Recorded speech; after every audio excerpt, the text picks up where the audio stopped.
Okay, so let's talk first of all about the Zoom shows. Ivan, how is Zoom for comedy?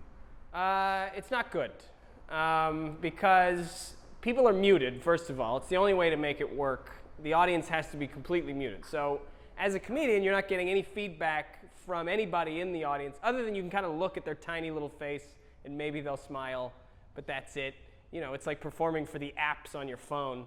It's very weird. And not to be indelicate, but what about the money part of it? How do you get paid for a Zoom show?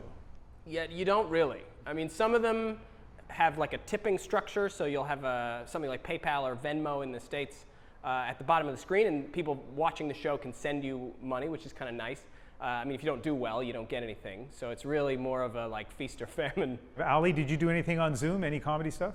I did, and like Ivan, I didn't particularly enjoy it. You know, it's a bit of a beggars can't be choosers situation. So you're like, all right, this is what we have. This is what we'll mess around with. And you know, the first one kind of stank, and the next one was a storytelling show, and that was a little bit better. And by the third or fourth, I was just basically roasting audience members. I was like, Khalil, what do you use to shave your head? Is that coconut oil? What do you got there? Like where do you live? You live in a Moroccan shisha house? What kind of couch is it? I was just, you know, the comedy was gone. I was discovering a new side of myself. The Don Rickles of the Zoom scene. It was a weird, you know, I just became somebody I didn't know. I don't know what I was doing there.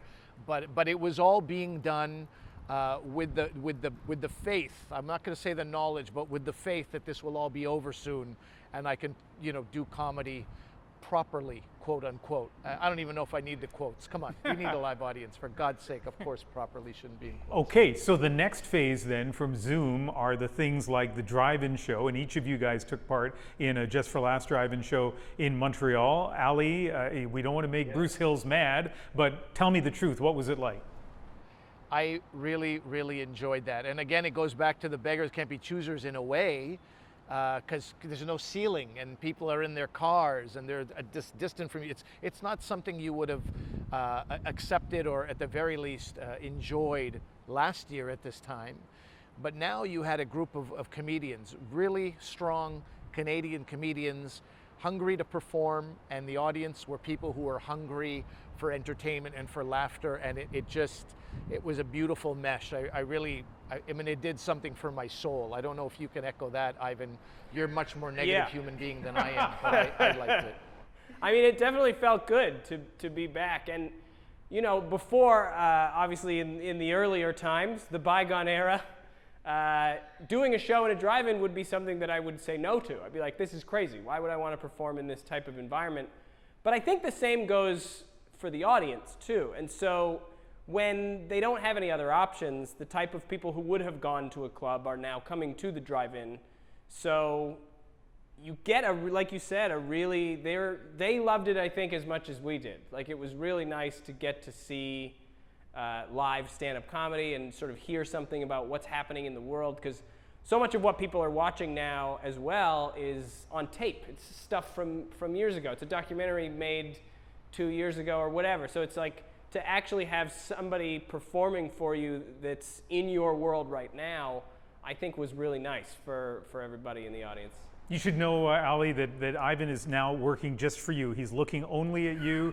He's emoting just so you can hear him. I might as well not be in the room. I don't know why I'm doing that. He can't even see me. This entire show has suddenly become all about you, so you should feel good about it. He's doing well. I'm a millennial. I can't not look at a screen. Tell him he's not bombing, Ian. I know he can hear me, but I'm going to tell you instead. Ian, tell him he's doing well. He's doing good. He needs that. I need the encouragement. So you've done one show here already, one physically distant show. How did it work? It worked okay. I mean, the acoustics in here are really good, so the laughs still kind of echoed around and filled the space. And definitely going from silence to laughter is noticeable. It was enough people that it's not too much pressure on like one table to be, because, you know, we've done open mics and stuff where it's like there's only one group in the audience, and it's like it's almost like they hired you specifically for their family dinner. Like, you're just standing at the end of the table like, please enjoy this. I need everything from just the four of you. So, you know, with 20 people, that's enough for comedy to happen. I'd say it's like the minimum amount, but it still works. And it's also 20 people with a pretty good attitude. Ivan, Yeah. you've done rooms like I have for 20 people who are like, oh, this sucks. I can't believe they're doing comedy. We were here having a great time.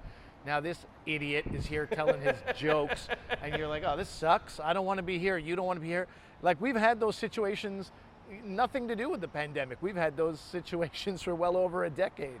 So now you have these audience members who are like, this is great, entertainment. So there's almost a, you can kind of see a silver lining there without, I'm not giving it too much lip service, I don't think, when I say there is a silver lining right now. Smaller rooms, but people who really want to be there. You're doing an outdoor show on Saturday? Yes. What's that? Do you have a sense of what that's going to be like?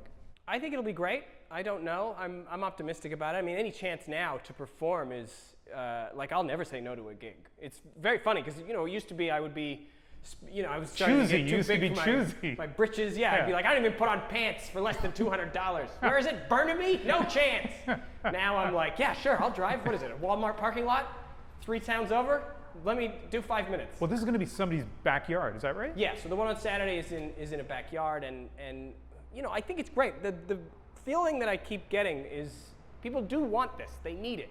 It's so nice to have that levity because of the amount of just like fear and uncertainty in the world. It's really nice to join together with a group of people and just laugh, even if you are 6 feet away from them or outside.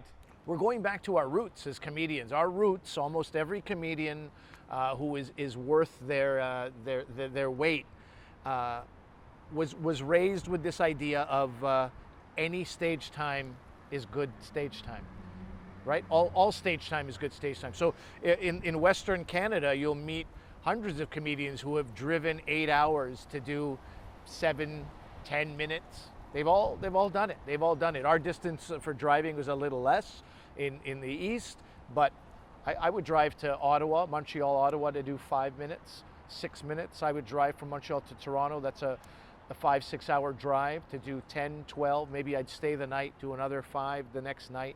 That's part of our route. So I think we're going back to who we were in a way, and putting our pants on and getting out there for next to nothing, just so we can keep the motions. We keep going through the motions and keep that need alive in us. But eventually we're going to come to a point where we're like, this is not sustaining us financially, and that's going to be worrisome. At the risk of depressing you again, Ian, that is going to be worrisome. This is the only skill I have. I have nothing else. Yeah, our resumes are a disaster. Comedians' resumes, just massive gap. I thought about that. I thought about the last time I made a resume was 2008. I think it still had babysitting on it. So I don't know if that's going to work. Well, your eulogies write themselves. They told jokes right till the end. Right till the end. This is not, we haven't painted a great picture, Ian, and I apologize for that, but that is the reality. And also, there's a lot of people in similar situations. Well, you guys are terrific. You're thoughtful, and I really appreciate your time. Yeah, thanks for having us. My pleasure, Ian. Thank you so much.